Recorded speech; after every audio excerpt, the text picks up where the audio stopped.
The storm had finally broken, leaving the Texas sky a bruised shade of purple and the air thick with a scent of ozone and wet dust. But for Ezekiel Marsh, the silence that followed was heavier than the thunder.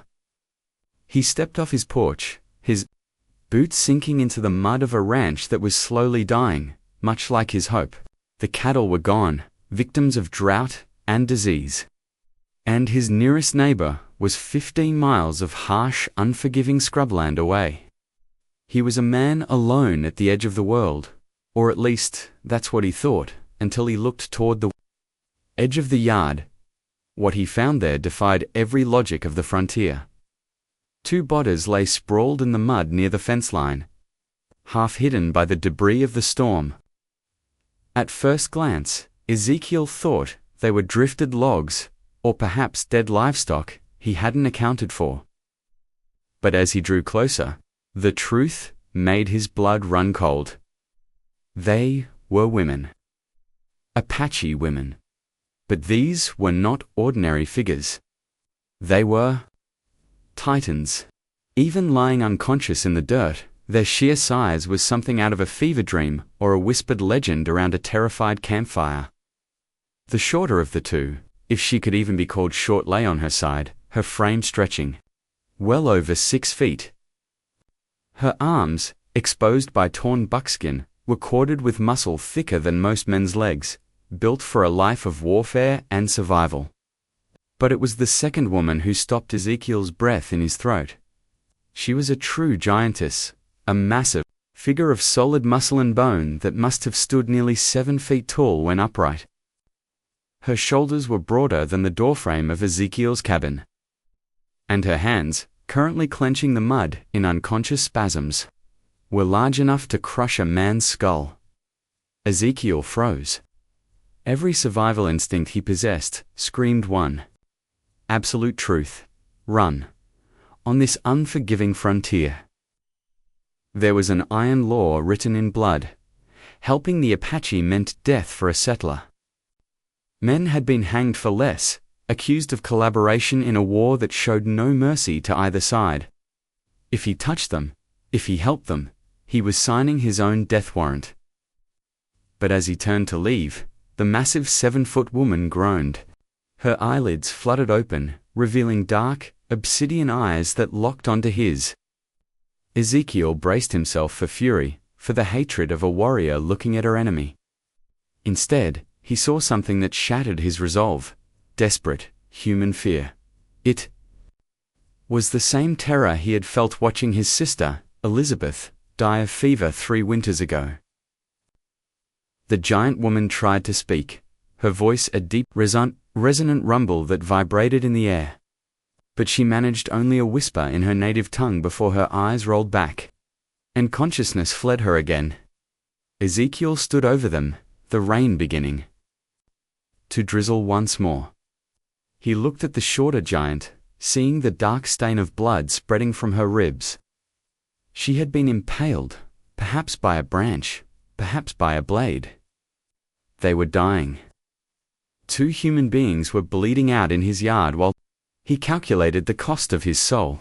"Damn it to hell," Ezekiel muttered. The curse lost in the wind. He knelt beside the 7-foot woman, who he would later know as Ayana. Moving her was a task for a mule, not a man.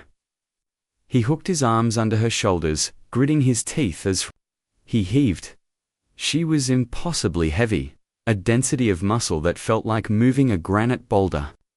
It took every ounce of strength Ezekiel possessed to drag her inch by agonizing inch toward the cabin.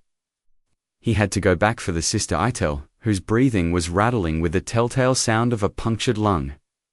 By the time he had maneuvered both giant frames through the narrow door of his cabin, having to turn Ayana sideways just to fit her shoulders through, Ezekiel was drenched in sweat and gasping for air. Inside, the cabin felt suddenly microscopic. The sisters took up nearly the entire floor space. Ezekiel worked quickly, stripping away the blood-soaked buckskin to bind their wounds. Itel's injury was severe.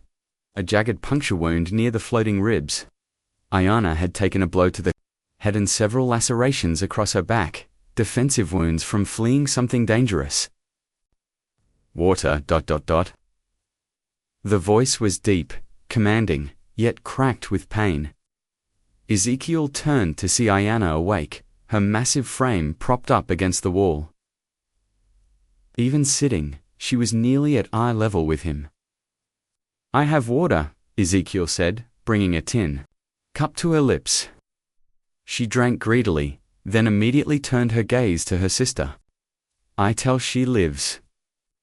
"Barely," Ezekiel admitted, not sugarcoating the truth. "She needs a doctor, but the nearest one is 40 miles away. If I ride for him, she'll be dead before I get back.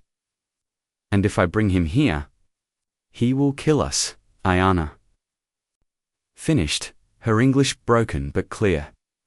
"And you four harboring us, why are you here?" Ezekiel asked, cleaning a knife in the firelight. "Apache royalty and looking at your beadwork, that's what you are. Don't travel alone without a war party." "Who did this to you?" Ayana's jaw tightened. "Not white men?" "Our own. Chief's son wanted Itel for wife." She said no. He did not accept no. The simplicity of it hit Ezekiel like a punch. They were running from a forced marriage, hunted by their own people. A woman refusing a chief's son was a death sentence.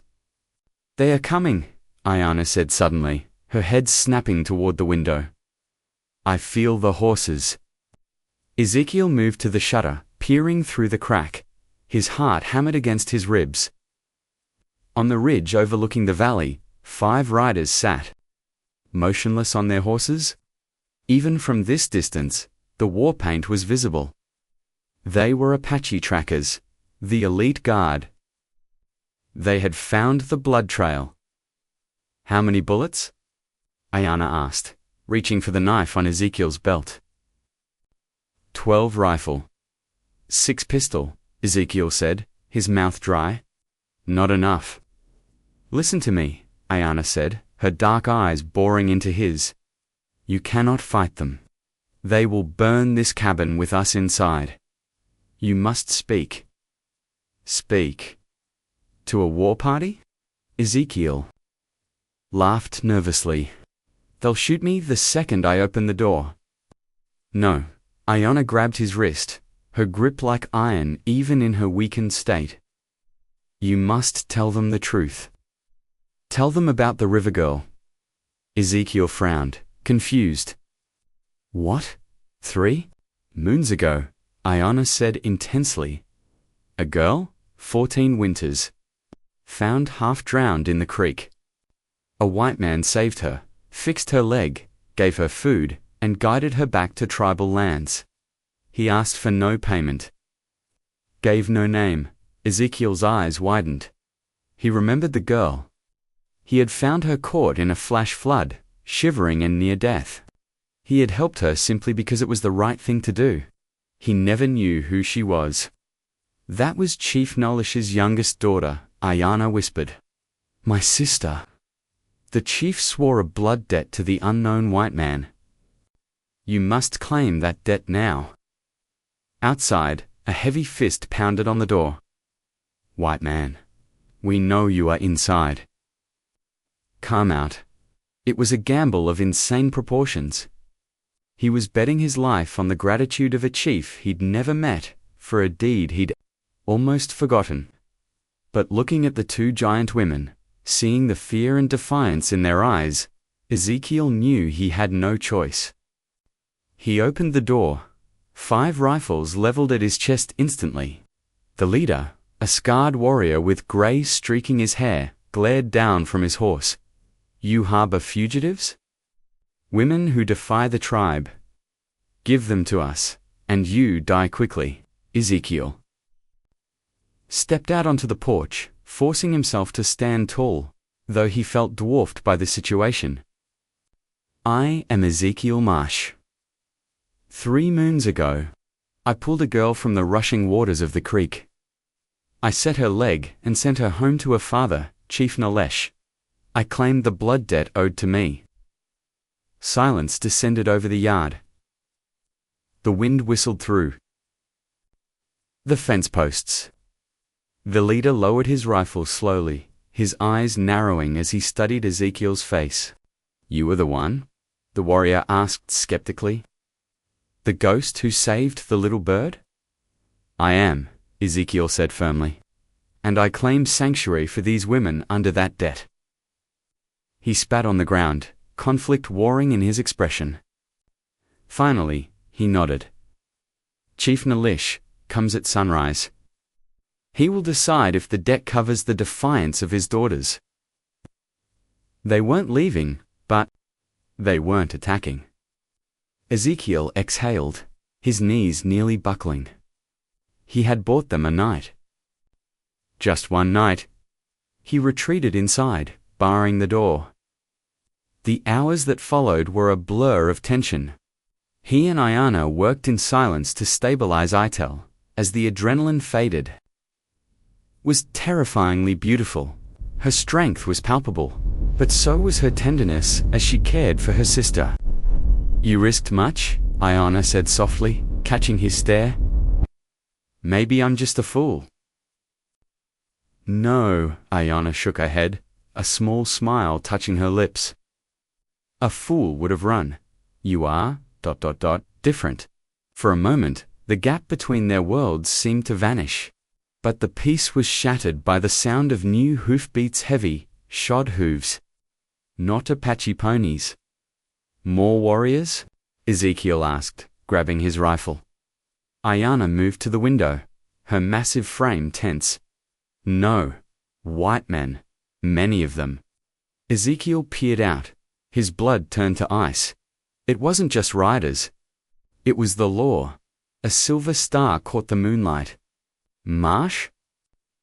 A voice bellowed, authoritative and cold. "This is Deputy Marshal William Kane. We're tracking hostiles in this area. We know they came this way." Ezekiel looked at Ayana. If the settlers found the women, the blood debt meant nothing. The marshals would shoot the giants on sight and hang Ezekiel for treason. The Apache warriors were watching from the darkness, and now the federal law was knocking at the door. He was trapped between the hammer and the anvil. And sunrise was still hours away. The heavy thud of Marshal Kane's fist on the door echoed. Like a gunshot, in the cramped silence of the cabin, Ezekiel stood frozen, his hand hovering over the latch, his heart hammering against his ribs like a trapped bird. Behind him, the two giant sisters were motionless shadows against the wall. Ayana, despite her injuries, had risen to her full 7-foot height, a knife gripped in her hand. Itel, pale and sweating, struggled to stand beside her, refusing to die on the floor. "Marsh, open up, or we kick it in." Kane's voice was impatient, layered with the arrogance of a man who carried the federal government's authority on his hip. Ezekiel looked at Ayana. She gave a single, imperceptible nod. "Stall them." Ezekiel slid the bolt back and cracked the door open, slipping his body into the gap to block the view inside. The night air was cold, but the sweat on his forehead was hot. Marshal William Kane stood on the porch, his duster coat flaring in the wind, flanked by two deputies with Winchesters cradled in their arms. Beyond them, 3 more riders waited near the barn. "Evening, Marshal," Ezekiel said, his voice steadier than he felt. "You're a long way from the county seat. What brings you out in this weather?" Kane didn't smile. His eyes, sharp and predatory, scanned Ezekiel's face before dropping to his clothes. "We're tracking a raiding party. 2 women, specifically. They hit the Morrison place, or so the story goes. We tracked them to this valley, and then the rain washed the sign out." He leaned in, the smell of wet wool and gun oil wafting off him. "But I see you've got fresh blood on your shirt, Ezekiel. And on your porch." Ezekiel glanced down. He had wiped most of it off, but a smear remained near his belt. "Oof," he lied. the fabrication tasting like ash in his mouth. Came after. The chickens. Had to put it down. Messy business. Cain stepped back, signaling one of his deputies. The man crouched by the porch, examining the mud. "Marsho," the deputy called out, holding up a lantern. "This ain't wolf sign. These footprints? They're human. And they're huge. Bigger than any boot I've ever seen." Cain's hand dropped to the peacemaker on his hip. "Step aside, Marsh. We're searching the cabin." "You got a warrant?" Ezekiel demanded, planting his feet. "I don't need a warrant for hostiles in open territory," Cain sneered. "Now move, or—" "I'll move you." Ezekiel braced himself. He had a pistol tucked in his waistband at the small of his back, but against 6 men, he'd be dead before he cleared the holster. And if he died, the sisters died. Suddenly, the door was ripped from Ezekiel's grasp. But it wasn't Cain who pulled it open. Ayanna stepped into the doorway. The effect was instantaneous. The deputies stumbled back, gasps audible over the wind. In the flickering lantern light, she looked like a titan from an old world. She had to duck her head significantly to clear the lintel. And when she straightened up on the porch, she towered over Marshal Cain by nearly a foot. Her shoulders, broad and powerful, blocked the light from the cabin interior. Even wounded, with blood seeping through the bandage on her forehead, she radiated a terrifying, primal power. "Mother of God," one of the deputies whispered, crossing. Himself, Cain, to his credit, didn't run. But his hand shook as he leveled his revolver at her chest. "Free sands, where I can see them." Ayanna didn't flinch. She looked down at the lawman with a mixture of disdain and regal calm. "I am daughter of Chief Nalish." Her voice boomed, deep and resonant. "I am no raider. I am a traveler seeking shelter." "You're a fugitive," Cain snapped, recovering his wits. "And you're under arrest? Marsh, you're coming too. Harboring the enemy is treason." "She's injured, Cain?" "Ezekiel!" shouted, stepping between the gun and the woman. "Look at her. They were attacked by their own people. They came here to die, not to fight." "I don't care if they came to bake a pie," Cain spat. "They're Apache, and they're giants. The governor wants them studied or hanged. He didn't specify which. Boys, cuff them." As the deputies moved forward with chains, a sound from the darkness froze everyone in place. It was the distinct, mechanical click-clack of a lever-action rifle being cocked. Then another. Then a dozen more. From the shadows of the barn, from behind the water trough, and from the ridge above, figures emerged. The Apache elite guard, the same men who had been hunting the sisters only hours ago, materialized like ghosts. They had their weapons trained, not on Ezekiel, but on the marshals. The lead warrior, the one with the gray-streaked hair, rode his horse slowly into the circle of lantern light. His rifle was aimed squarely at Cain's head. "Lower weapons," the warrior commanded in rough English. Cain looked around wildly. He was surrounded. 6 lawmen against 5 Apache warriors. But the Apaches had the high ground and the element of surprise. "This is a federal operation," Cain shouted, his voice cracking slightly. "You interfere, and you bring the whole U.S. cavalry down on your heads." "We wait for Chief Nalesh," the warrior said calmly, ignoring the threat. "These women are under the protection of the blood debt until sunrise. No one takes them. No one kills them." Ezekiel watched the realization dawn on Cain's face. The situation had become a Mexican standoff of nightmare proportions. The marshals couldn't take the women without being slaughtered by the warriors. The warriors couldn't kill the women because of Ezekiel's claim of the debt. And Ezekiel was standing in the middle of a powder keg holding a lit match. "Fine," Cain hissed, slowly holstering his gun. "We wait, but when the sun comes up, if that chief doesn't surrender them, we open fire.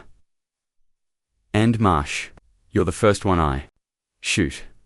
The rest of the night was an agonizing exercise in patience. The storm clouds finally cleared, revealing a cold, indifferent moon. The yard was divided into 3 camps. The marshals huddled near the corral, smoking nervously. The Apache warriors sitting like stone statues on the perimeter. And Ezekiel? Inside the cabin with the sisters, Ayanna sat by the window, watching the marshals. Ezekiel tended to the fire, the coffee pot boiling. "You have made powerful enemies tonight," Ayanna said quietly. "That man with the badge? His eyes are full of poison. Cain has been looking for a reason to hang someone for a long time." Ezekiel, Reply pouring a cup and handing it to her. "I just gave him an excuse." "Why do they hate us so much?" Etel asked from the cot. Her fever had broken, but she was still weak. "Because we are tall? Because we are strong? Because they are afraid," Ezekiel said, sitting on a crate opposite them. "Men like Cain. They see the world in straight lines, fences, borders, laws. You too. You don't fit in their lines. You're too big, too free, too powerful. It terrifies them." Ayanna looked at him, her dark eyes softening. "And you? Are you afraid?" Ezekiel looked at the giant woman. He looked at her hands, which could snap his neck, and her eyes, which held a depth of sorrow he was only beginning to understand. "I'm terrified," he admitted, "but not of you." The silence that followed was intimate, heavy with unspoken words. For the first time, Ezekiel realized that his actions weren't just about saving 2 lives. He was defying his own worlds to protect something rare and magnificent. The hours crept by.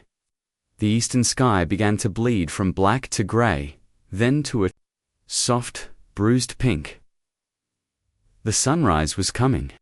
"They are moving," Ayanna warned. Outside, the marshals were mounting up, checking their weapons. The Apache warriors on the perimeter tightened their formation. The truce of the night was dissolving with the shadows. Ezekiel grabbed his rifle and walked out onto the porch. Ayanna and Etel flanking him like twin towers of strength. Cain was already in the saddle, his Winchester resting across his pommel. "Time's up, Marsh," Cain called out. "I don't see any chief. Just a trader and 2 dead Indians." "He will come," Ayanna said, her voice unshaken. "Fire on my command," Cain shouted to his men. "Take out the big one first." The deputies raised their rifles. The Apache warriors on the ridge raised theirs. Ezekiel thumbed the hammer of his gun. Stepping in front of Ayanna then, the ground began to vibrate. It started as a low rumble, felt in the boots before it was heard. Then came the sounder rhythmic, thundering cadence of many horses. Not a war party charging, but a procession. Cain's horse whinnied and danced sideways. "Hold fire." From the crest of the eastern hill, silhouetted against the blinding rising sun, they appeared. It wasn't just a raiding party, it was a column. Dozens of riders, clad in ceremonial buckskin and feathers, descending into the valley with slow, deliberate majesty. In the lead rode a man who radiated authority. He wore a headdress of eagle feathers that trailed down the back of his paint. Hawes? His face was weathered like the canyon walls, etched with 50 years of war and wisdom. Chief Nalish had arrived. He didn't ride with the aggression of a conqueror, but with the confidence of a king entering his court. He signaled for his column to halt 50 yards from the cabin, then rode forward alone, flanked only by 2 elders. Cain looked nervous, The odds had just shifted catastrophically against him. "Chief Nalish," he shouted, trying to regain control. "I am a federal marshal. These women are wanted for—" Nalish nodded. "And since they are on the land of a man who holds a blood debt, this becomes a matter of Apache honor law." Kane's face went purple. "This is a trick. I'm taking them." "Take them," Nalish said softly, gesturing to the hundreds of warriors now lining the hills. "And the treaty is broken. And if the treaty is broken, the war begins again. Here, now." The silence stretched thin and agonizing. Kane looked at the hills. He looked at his 5 deputies. He looked at the giant sisters who looked ready to tear him apart with their bare hands. "This ain't over," Kane snarled, jerking his reins. "I'll be back with the cavalry. I'll be back with a judge." "Bring them," Nalish said, "but for now, ... get off my family's land." As the marshals retreated, defeated by a piece of paper and the threat of annihilation, Ezekiel slumped against the doorframe. The immediate danger was gone. But as Chief Nalish dismounted and walked toward him, Ezekiel realized the real trial was just beginning. The chief stopped inches from him, the top of his head barely reaching Ezekiel's chin, yet he seemed to loom over everyone. "You have saved them from the Whitelaw," Nalish said quietly, so only Ezekiel could hear. "But you have not saved them from me. You invoked the debt. Now, we must see if you are strong enough to pay the price of that claim." The shocking decision was yet to come. The dust from the retreating marshals had settled, but the air in the cabin remained thick with tension. Chief Nalish stood by the fireplace, his silhouette casting a long shadow against the rough-hewn logs. Ezekiel sat opposite him, while Ayana and Itel stood in the background, massive, silent sentinels watching their fate be decided.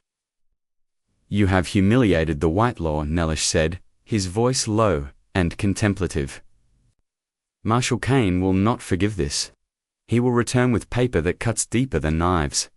He will say you are a white settler hiding criminals. The treaty protects Apache, not white men." Ezekiel nodded, exhaustion seeping into his bones. "No. I bought us time, not freedom." Nalish turned, his eyes gleaming in the firelight. "There is a way. A path through the thorns, but it requires a sacrifice of identity." "I have already risked my life," Ezekiel replied. "What else is there?" "Your name," Nalish said. "Your lineage." The chief stepped forward, pulling a ceremonial knife from his belt. "The blood debt I owe you is great. You saved the river god. Now, you have saved the stone giants. 3 daughters. 3 lives. To balance this scale, silver and horses are not enough."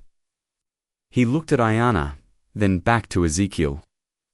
"To protect you from the Whitelaw, you must cease to be Ezekiel Marsh, the settler. You must become family.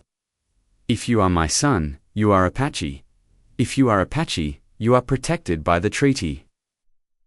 The realization struck Ezekiel. Adoption. It was the only legal loophole that could stop Kane. If he were legally a member of the tribe, the harboring fugitives charge would dissolve into an internal family matter. "I accept," Ezekiel said without hesitation. Nalish nodded solemnly. He performed the ceremony right there in the dim cabin lighter-cut on the palm. A mixing of blood, a chanting of ancient words that seemed to vibrate in the timber walls. When it was done, Nalish placed a heavy turquoise necklace around Ezekiel's neck. "It is done," Nalish announced. "You are my son. You are brother to Ayana and Itel. The tribe will protect you." Ezekiel felt a wave of relief, but as he looked up, he saw Ayana's face. She wasn't smiling. Her dark eyes held a sudden, crushing sorrow. She turned away, her massive frame shaking slightly, and walked out into the night. Confused, Ezekiel moved to follow, but Itel stopped him, her large hand resting gently on his shoulder. "Do not go, brother," she said, the word brother sounding heavy and final. "What is wrong?" Ezekiel asked. "We won. We're safe. You are family now," Itel whispered, looking down at him with pity. By Apache law, a brother can never lay with his sister. To touch her now is punishable by death. The truth hit Ezekiel like a physical blow. In his desperate bid to save them, he had saved Ayana's life but destroyed any chance of a future with her. The bond of blood protected them, but it also built an insurmountable wall between the rancher and the giant woman he had grown to love. The next morning, the sun rose over a changed world. The ranch was now technically tribal land. Marshal Kane had returned briefly, seen the adoption papers signed by the tribal council, and ridden away in a fury. Defeated by the very bureaucracy he worshipped, but the victory felt hollow. Ezekiel worked in the barn, avoiding the main house. Ayana was there, her presence filling the space. But they moved around each other, like ghosts, the silence between them agonizing. She was his sister now, forbidden. Around noon, the sound of horses returned. Chief Nilish was back. Ezekiel walked out to meet him, expecting instructions on tribal matters. Instead, he found Nilish sitting on his horse, watching Ayana repair the roof of the shed. The chief watched his giant daughter, seeing the slump in her powerful shoulders, the sadness in her movements. "My son Nalish," greeted Ezekiel. "You look like a man who has lost, not won. I am grateful for your protection, Father Ezekiel," said the title, tasting strange on his tongue. But the price was ... unexpected. Nolish dismounted slowly. He gathered the elders who had ridden with him. He called Ayana and Itel to the yard. The family stood in a circle, the air heavy with unspoken grief. "I am an old man," Nalish began, his voice carrying across the wind. "Old men make laws to keep peace. But sometimes, laws are like dry wood-ridged, brittle, and dangerous near a fire." He looked at Ezekiel. "You saved my daughters because your heart is good. You accepted adoption to save them again. You honored the law." Then Nalish looked at Ayana, daughter. "You are a warrior. You are a giant among our people. You have refused marriage to chiefs and princes because they feared your strength.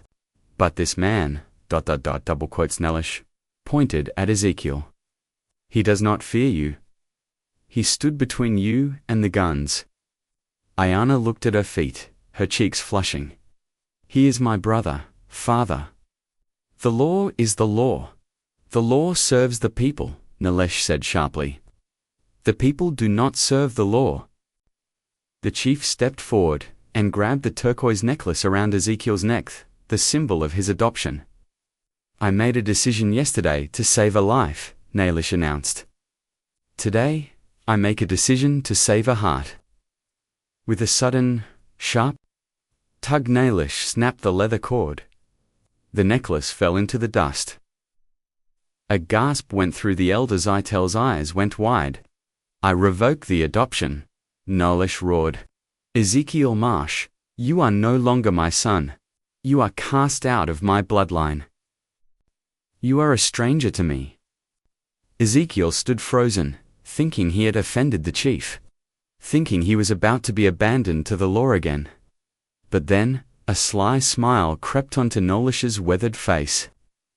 "However," the chief continued, his voice dropping to a conspiratorial tone, "since you are no longer my son, you are free to court my daughter." The silence stretched for a second, then shattered as Itel let out a roar of laughter that shook the birds from the trees. Ayana looked up, shock replaced by a dawning, radiant joy. She looked at her father, then at the necklace in the dirt, and finally, at Ezekiel. "The treaty," Ezekiel stammered, his mind racing. "If I'm not your son, Cain will come back." "The treaty allows for the spouse of a tribal member to hold the same rights as a blood member," Naelish said with a wink. "If she will have you?" Ezekiel turned to Ayana. She towered over him, nearly 7 feet of power and grace. A woman who could crush stone, but looked at him as if he were the giant. "Well?" Ezekiel asked, stepping closer, ignoring the height difference that had terrified the rest of the frontier. "Will you have me?" Ayana didn't speak. She simply reached down, her large hand engulfing his, and pulled him toward her. It was an answer louder than any shout. The wedding of Ezekiel Marsh and Ayana of the Apache was an event that defied every convention of the West. It was held in the yard where they had almost died, attended by Apache warriors and a few brave settlers who dared to cross the divide. Itel stood as the maid of honor, a 6.5-foot guardian of their happiness. When the vows were exchanged, a blend of Christian scripture and Apache spirit prazit marked the end of the hostility in that valley. In the years that followed, the Marsh Ranch didn't just survive, it became a legend. It transformed into the Giants Crossing, a trading post where the fear between the two peoples slowly eroded, replaced by commerce and curiosity. Travelers came from as far as St. Louis just to see the Titan sisters, the giant women who ran the post with shrewd intelligence and frightening strength. They would see Ayana lifting barrels of flour as if they were pillows, her husband Ezekiel working beside her. They were an odd pair, the regular-size rancher and his Amazonian wife, but no one dared to mock them. Not after seeing the look in Ayana's eyes when she looked at him, or the way Ezekiel walked with the quiet confidence of a man who had faced down the U.S. government and a war party for the sake of love. Marshal Cain never returned. Some said he retired. Others said he simply knew when he was beaten. Ezekiel Marsh lived out his days not as a conqueror of the frontier, but as a bridge between worlds. And on quiet nights, sitting on the porch with his wife's hand in his, watching the sun dip below the red rocks, he would look at the spot in the yard where he first found 2 dying giants in the mud. He realized that the storm hadn't brought him trouble that day. It had brought him his destiny.